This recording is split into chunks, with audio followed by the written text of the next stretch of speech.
T'es senior et tu te demandes comment donner un sens à la suite de ta carrière? Hello à tous, on est à l'Afterwork Carrière We Love Devs et on va poser la question aux participants et aux participantes.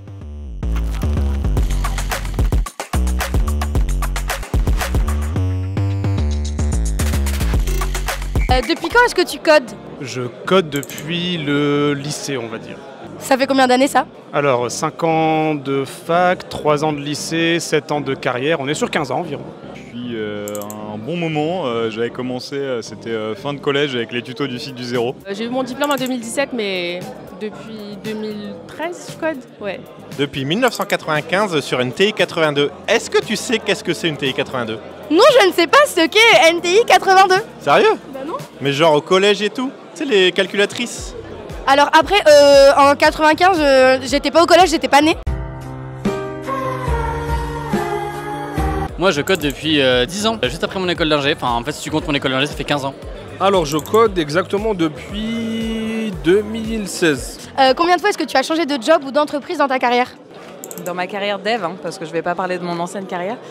Dans ma carrière dev, j'ai changé 3 fois d'entreprise plus 2 fois de mission. J'ai fait que ça. En fin de compte, j'ai une carrière en architecture bâtiment, j'ai 13 ans de carrière en logistique aérienne, j'ai à peu près 3-4 ans d'infographie, dont un contrat complet en Angleterre. Et quand je suis retourné de ce pays, j'ai eu l'opportunité, par le CNAM, de faire de l'analyse programmeur et ça m'a plu.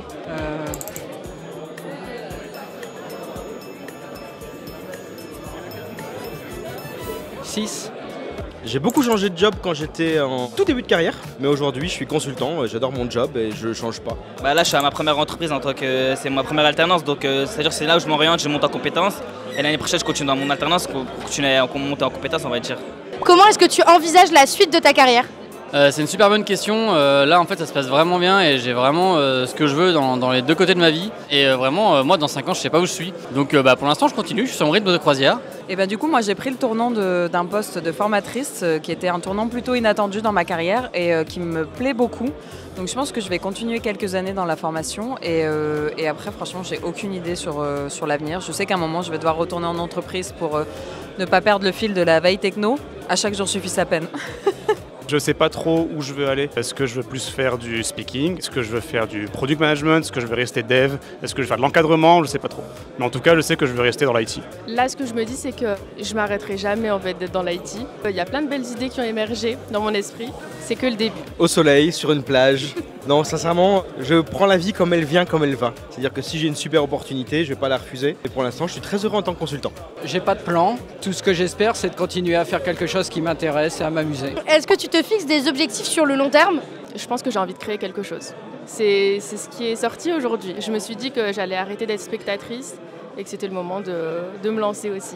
Pas vraiment, je m'en suis fixé, j'ai eu un peu quelques désillusions aussi. Aujourd'hui c'est plutôt aux opportunités, ce que je peux faire, essayer de moins voir trop loin, voir un peu plus proche. C'est vraiment monter en compétences et jamais arrêter d'apprendre. C'est vraiment mes objectifs à moi. Être heureuse. Mais sinon, dans le dev, j'aimerais vraiment continuer à bosser sur des projets qui font sens et que mes soft skills et ma bonne humeur puissent continuer à faire du bien dans les entreprises et dans les équipes. Comment est-ce que tu continues à te former aujourd'hui et est-ce que selon toi ça participe à faire évoluer ta carrière? Ça participe énormément. Comment je me forme, c'est notamment avec mes collègues. J'ai dans ma boîte des collègues qui font un peu de tout. Ils font du mobile, ils font du front, ils font du DevOps, ils font de la CI. Et donc c'est eux qui m'apprennent un petit peu tout ce que je sais.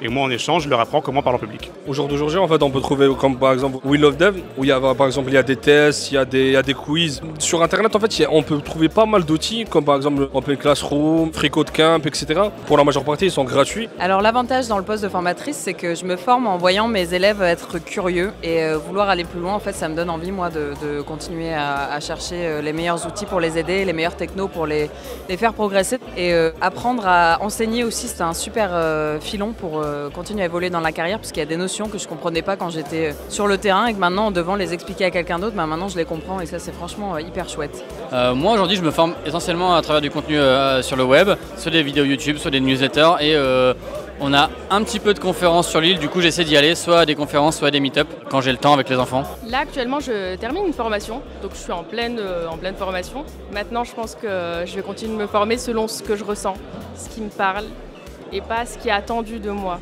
Devine où est-ce qu'on était la semaine dernière? au Web Today. Non, je fais du React Native, donc c'est un truc assez spécifique. Et avec Mathis, on était en Pologne pour voir la conférence des développeurs React Native qui a lieu en Europe, ça s'appelle AppJS. Donc voilà comment on se forme, c'est aller à des conférences ou aller dans des événements incroyables comme l'Afterwork de We Love Devs. Est-ce que tu as un dernier mot pour nous? Succursale. Un dernier mot, t'as dit. Succursale. C'est tout. Eh bien, merci. Bah, merci de m'avoir invité, je suis très content et les gens sont agréables. We Love Devs, vous êtes trop bien, continuez. Bah, en tout cas, j'ai aimé la session Afterwork, c'était bien. J'ai appris la cybersécurité, c'est un métier qui est passionnant. Et après, à voir s'il y a d'autres sessions, on est là, toujours là. Inscrivez-vous sur We Love Devs, c'est super chouette. Merci. Et voilà, l'événement carrière We Love Devs, c'est terminé. Merci aux participants et aux participantes d'avoir répondu à toutes nos questions. Merci également aux entreprises partenaires. C'était très chouette de vous avoir avec nous aujourd'hui. Quant à nous, n'oubliez pas de liker la vidéo, de la commenter, de la partager et de nous suivre, de s'abonner aux chaînes YouTube. C'est tout pour moi. Et en même temps que et la lumière s'éteint.